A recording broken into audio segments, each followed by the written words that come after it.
panelists, the moderator, and distinguished participants, ladies and gentlemen. I thank the Daily Trust organization for inviting me to participate in today's Daily Trust Dialogue. Having listened to the co-panelists,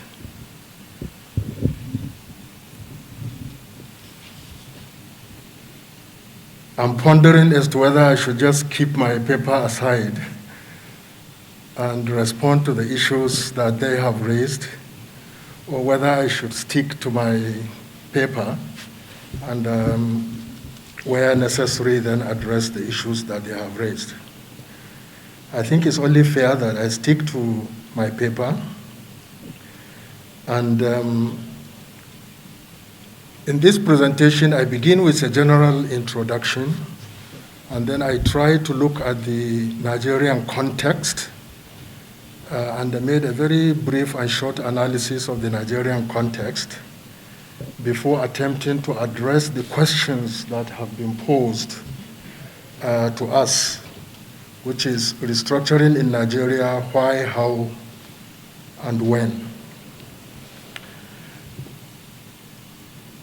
I think it's important in this kind of discussion to recognize that federalism is the principle, some would say a conceptual or institutional framework, which defines the division of authority among national and subnational governments in a country.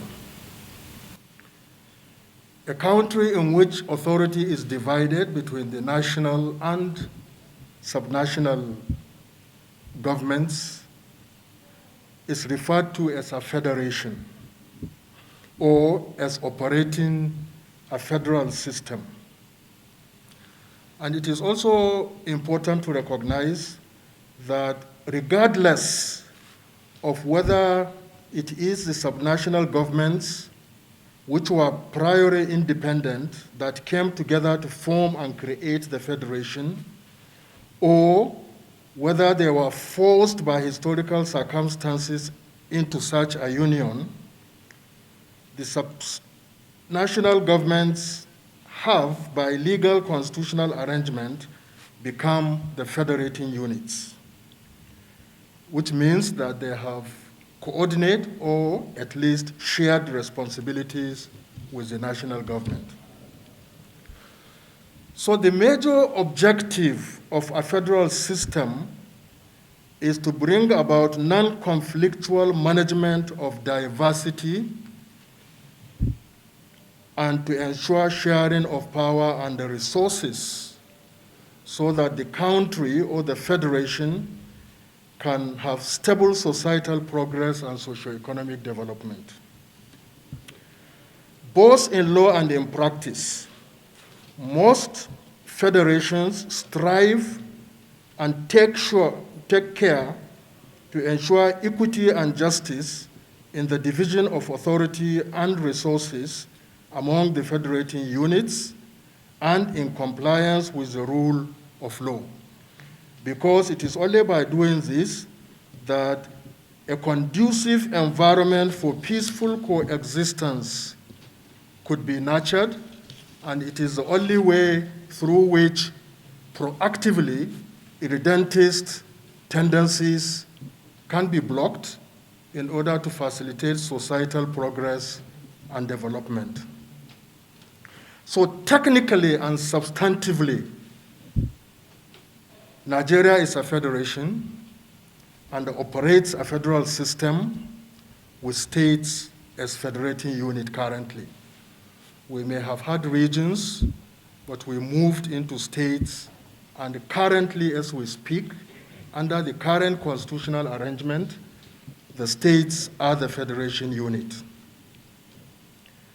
However, among federations that currently exist in the world, And according to the Forum of Federations, there are now about 25 federal systems in the world, but they are so diverse and complex that these 25 countries actually represent about 40% of the world population. So about 25 countries representing about 40% of the world population are federations. And Nigeria is one of them, but regrettably, Nigeria among them is one of the worst models of political accommodation of diversity, as well as power and resource sharing. And I think if we are looking for why the need for restructuring, it is important to bear this in mind. We have a federation, but compared with other federations in the world, we are not achieving or even striving seriously to achieve what the objective of a federation is, of establishing a federal system is. And that is to ensure good, effective management of diversity for peaceful coexistence in order to ensure stable socioeconomic development of citizens in such a federation. Of course, there are no perfect federations. As for that matter, there is no true federalism. Every federation is a product of the dynamics of its historical evolution and the intergroup relations. However, the better the framework or structure of the management of diversity, power, and resources in a federation, the more stable, peaceful, and socio-economically developed would such a federation be. And this is a global experience among these 25 or so countries in the world that are federations. To develop, to have peace amidst diversity, you need to have an effective strategy and structure for the management of diversity, for political accommodation, for power sharing and resource sharing, as well as the sharing of responsibilities between the national government and the subnational governments in the federating units. What accounts for the difference? What accounts for the difference between those countries that have effective management of diversity and are therefore stable and able to develop socioeconomically in their countries, and those that have poor management of diversity and therefore have challenges in their socioeconomic development, are two intervening variables. The first variable, what accounts for this difference, is what is called elite consensus.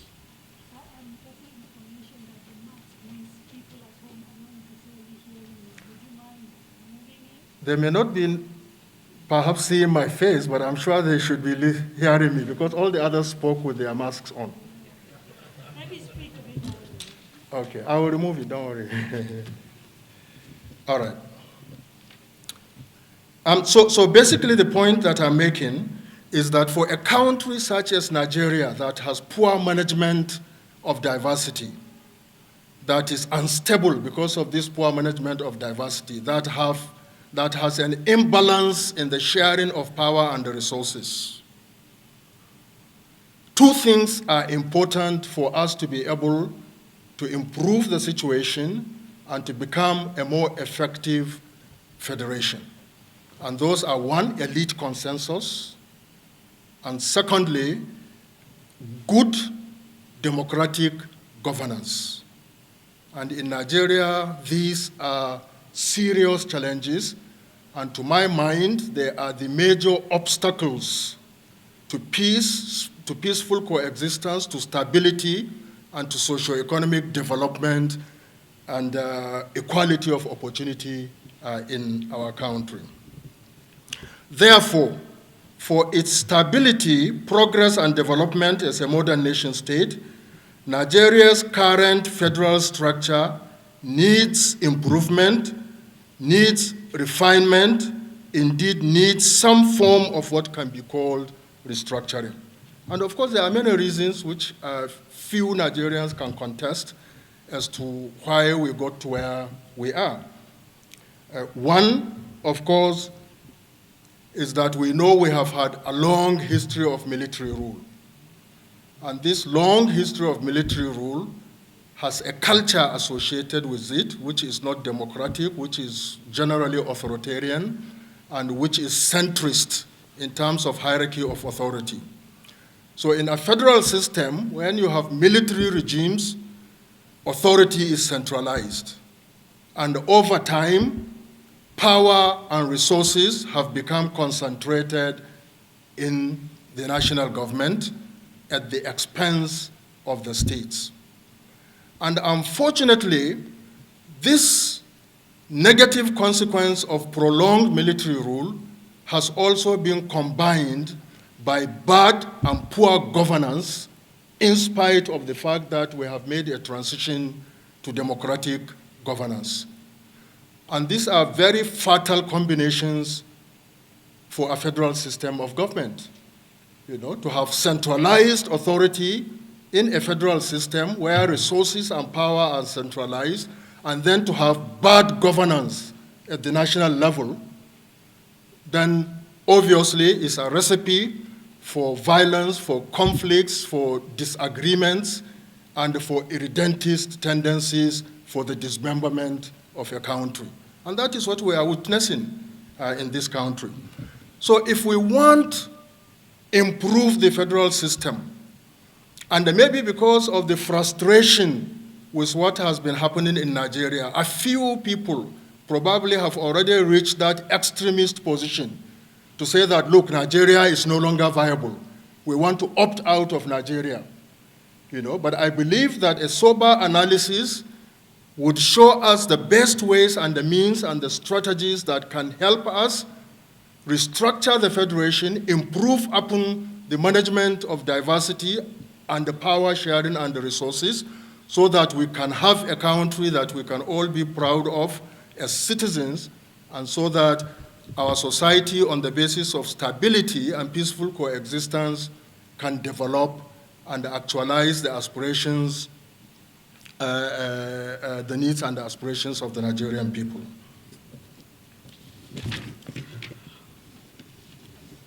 So I think I will skip the contextual analysis and only make some few references to it. But I think what is clear is that when you look at the Nigerian context, not only is there that long history of military rule, but even in the 20 years of transition to democracy, we have not made much progress in terms of good governance. We unfortunately have a situation in which a group or a segment of the elite has captured political power, particularly at the central level, and have commandeered resources and have proceeded to not only personalize federal resources, but to also mobilize ethnicity and religion in order to sustain themselves in power or to retain power. And of course, not only those in government, but there are many associated interest groups that are nurtured by this control of resources, who also support that idea of mobilizing religion and ethnicity. If you are part of it, then everything is fine. If you are out of it, then you are marginalized and you want restructuring or dismemberment of the country. That is at the level of mobilization of the ordinary people. So it's very, very important that we recognize this and also factor it into analysis as to what needs to be done in order to improve the situation. In the Nigerian Fourth Republic, that is since 1999, there have been two major undertakings to generate elite consensus, if not national consensus, on how to address outstanding burning national issues, including primarily the national question and the desirable structure of the federation. For example, there was a political reform conference in 2006. Many people tend to forget that, under the Obasanjo government. And there was also the National Conference, which has been mentioned under President Jonathan in 2014.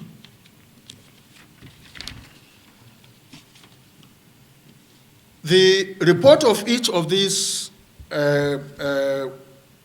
conferences has many good and rich recommendations for addressing persistent national challenges. Regrettably, both have remained unconsidered and unimplemented, particularly by the dominant faction or segment of the elite that has been in governance.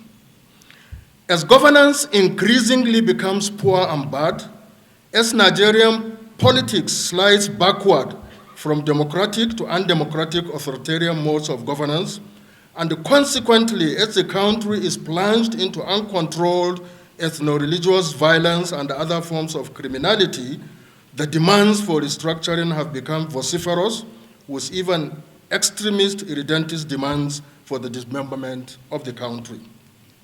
So the way things are going, Nigerians in general and the elite in particular need to engage with the issue of restructuring more seriously and purposefully and begin to address it. So I say begin to address it because, again, when people discuss restructuring and want it now, we tend to forget that things have been so bad for so long that there is no way you can, within a short period of time or with, of hand, solve the challenges. So we have to recognize that having allowed things to be so bad for so long, we also need to have a systematic, strategic approach to how we can resolve the issue of structuring in this country, so that it can be beneficial, so that it can be sustainable, and so that it can ensure enduring peace, peaceful coexistence and stability in our country. But we must also recognize that restructuring alone, and I think both President Jonathan and Chief Nwodo have made that point, restructuring alone cannot also solve all the problems of our country.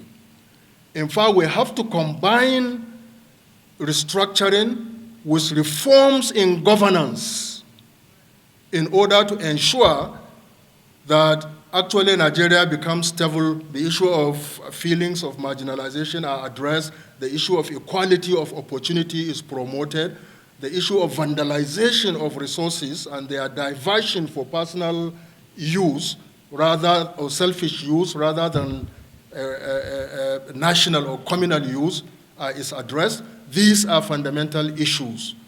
And unless, if we don't focus attention on how to combine the two and be able to do them systematically over a period of time, then obviously you can restructure, but the same problems will remain.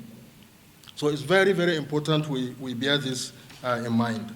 So I think I will stop at this with the contextual analysis. I understand I have less than 10 minutes, so let me just very, very quickly, the paper I hope will be circulated and people will read it. So why are there demands for restructuring? I think first of all, as I said, there is heightened mobilization and politicization of ethnic, regional, religious identities by politicians generally, but also by so-called opinion leaders or community leaders that are associated with those in power. Secondly, there are indeed actual illustrations of how some people or some groups of people are marginalized or are made to feel marginalized, whether it is in federal appointments or in federal projects or in inclusion or inclusiveness in governance.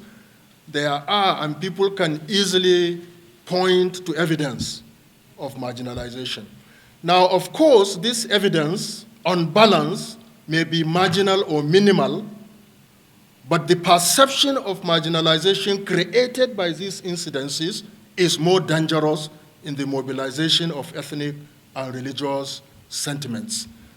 And I think that is what is really happening in our country. Somebody who has been a politician and who career, let me call them career or professional politicians, who no longer have access in governance, now become advocates of marginalization. And if they were to be included tomorrow, then they will now become advocates of unity and accommodation and perseverance and so on.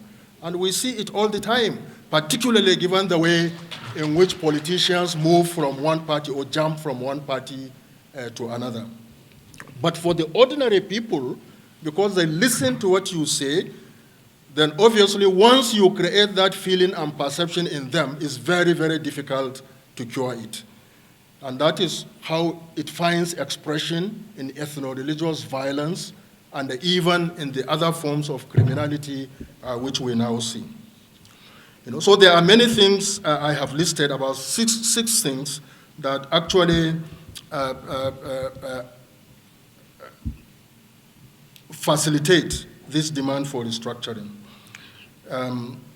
So what should restructuring entail? And now you begin to enter into a situation in which the more you hear, the less you understand.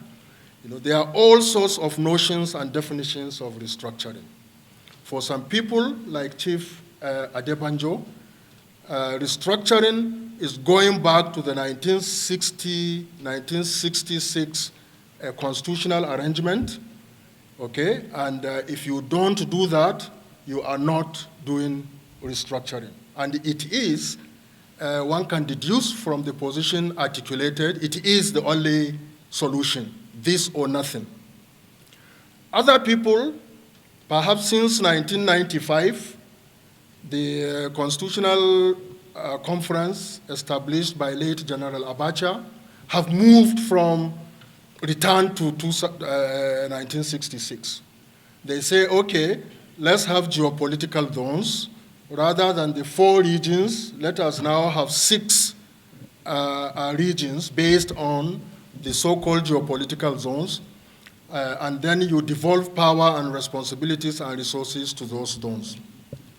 And of course, more recently, others have been demanding for not a return to region or creation of new regions, but what they call the 1967 to I think 1976 or 77 12 states structure.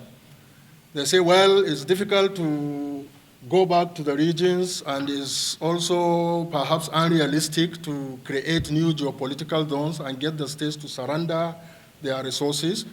And so let's go back to the 12-state structure. It's like meeting the other 2 demands halfway. Others argue that retain the existing state structure of 36 states. The only problem people speak about it is that some of the states look unviable, and a lot of the challenges that these states experience is not because of the structure of the states, but because of the reckless mode of governance by those who preside over these states.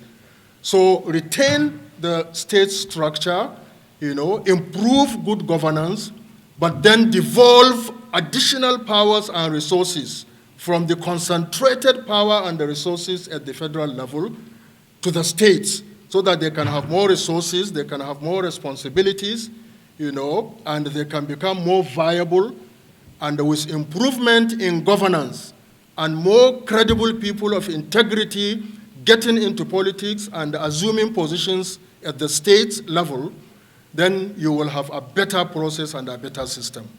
And to be honest, personally, I believe that that is what we need to do. Because I have been asking people who want a return to the 4 regions, or even who want the creation of 6 geopolitical zones, how do you accommodate the relative autonomy that many people in these existing states have enjoyed and are loving into surrendering these and coming into some regional groupings? Remember that the initial objective of creation of states is to assuage the fears of minorities. and that's why you created states, and then once you created 12 states, other new minorities and new majorities emerged in those states, and then demands for creation of other states, and that's how we now got to the 36 state structure. So is it conceivable that when you create regions, that all these states can surrender their relative autonomy and now become appendages to a regional government? And I think it's unlikely. For the simple reason, look, I come from Kebbi, and the Kebbi was part of the former Northwest state, which was divided into Niger and Sokoto state, which subsequently became Sokoto and Kebbi state, and which presently is now Niger, Sokoto, Zamfara, and Kebbi state. So even if you just want to go back to the 12-state structure, you want all these other states to surrender their relative autonomy and become subsumed under a new regional structure. I'm talking about Kebbi. By the time you begin to move into other areas, take the southeast or even the southwest, where the demand for return to regions is vociferous, it's unrealistic, because the same people, I can't imagine people in Ekiti or Ondo state wanting to return to the former old western region when they know that in terms of power and the resources, they will now become the new minorities. So let us be realistic in terms of how we want to address these challenges.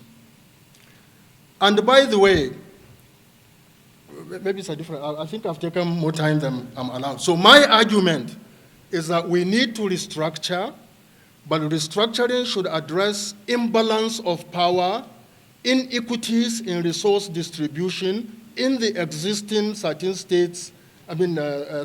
states, and the best way to do it is to look at the legislative lists and deconcentrate power from the federal government, which has been concentrated under military rule, and spread it back to the states, which is what federations normally do, because there are so many things under that federal legislative list, which in normal federations, unlike ours, are actually the responsibilities of the federating units.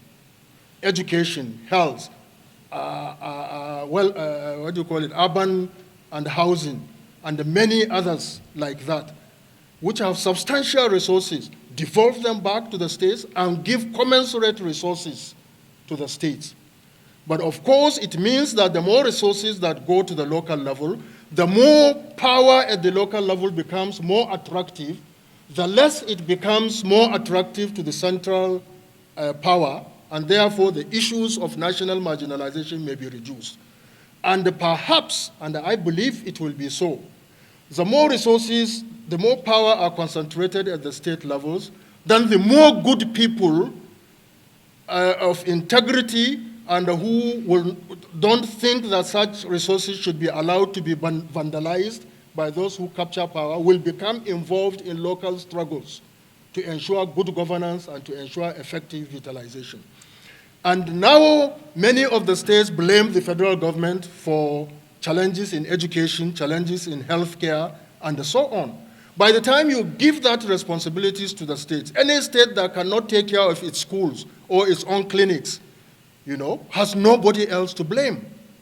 And that is why those who have children and grandchildren and so on in these states will now become more interested, rather than always finding the excuse to accuse the federal government. So restructuring is possible. I believe this can be done between now and 2023 because people want something to be done.